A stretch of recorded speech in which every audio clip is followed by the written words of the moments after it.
Well, the problem with working with deer is that deer are very expensive, and I have spent the bulk of my career in small undergraduate institutions with really no monetary support and no graduate student support.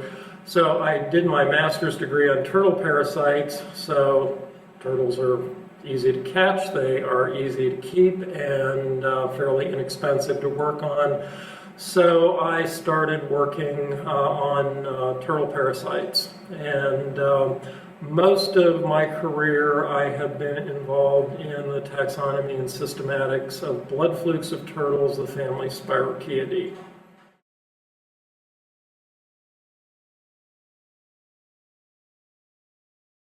Well, I really do enjoy history, and I'm very interested in the history of the society and reading about the people who were instrumental in founding the society, who were the leaders, the people that I was reading about. And it's like the current generation, I don't know how much they resonate with Henry Baldwin Ward and LaRue and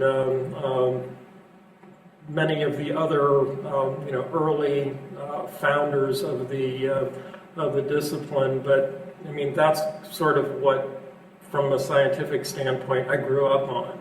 And so learning about those people and reading their papers was something that's very important to me. So the historical context of the journal and the society and the relationship between the two, which was not 100% uniform, is something that it's really very special to me, and to have had the opportunity to literally do what I wanted to do, and this is really what I wanted to do for the past 40 some odd years in a society where these are the people that are my friends.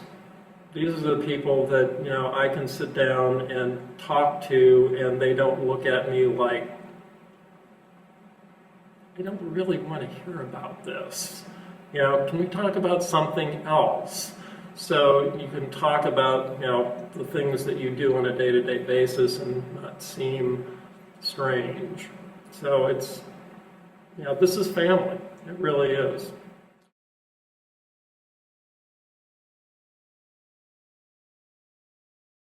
Oh, absolutely, and I think it's a little different now. When I started, it wasn't student participation. Student attendance was something that you sort of got to do after you'd been in your program for a year or two, but typically you really weren't encouraged to present papers until you were getting fairly close to finishing your dissertation. And the change that has occurred probably, I would say, over the last maybe 20 to 25 years has really made this a much more student-friendly organization. The establishment of the auction with the opportunity to generate funds to assist students coming to meetings, that was not in existence when I started. If your advisor had a grant and would pay for you, then you got to come to a meeting. But we didn't have the opportunity to do those kinds of things 40 years ago. So that is a tremendous improvement from my perspective, and something that I support wholeheartedly.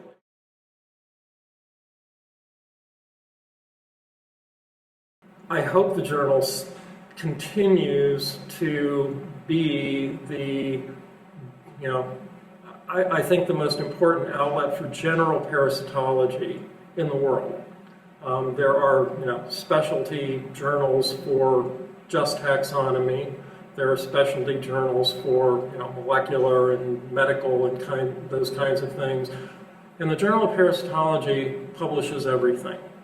And I think it's important to have that kind of presence so that people from a variety of different approaches to the problems that we face can get together and can talk to each other, because those are I think the most productive conversations that you can have when you found out something in your area and are able to, just in casual conversation, find out somebody else who works in a completely different area is facing a similar type of problem but from a different perspective.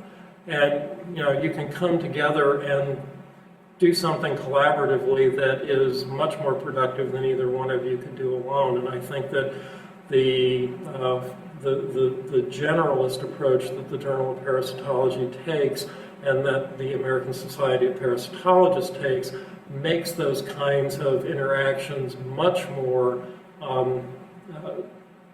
likely to occur than you get in, if you are just in this specialist area or that specialist area.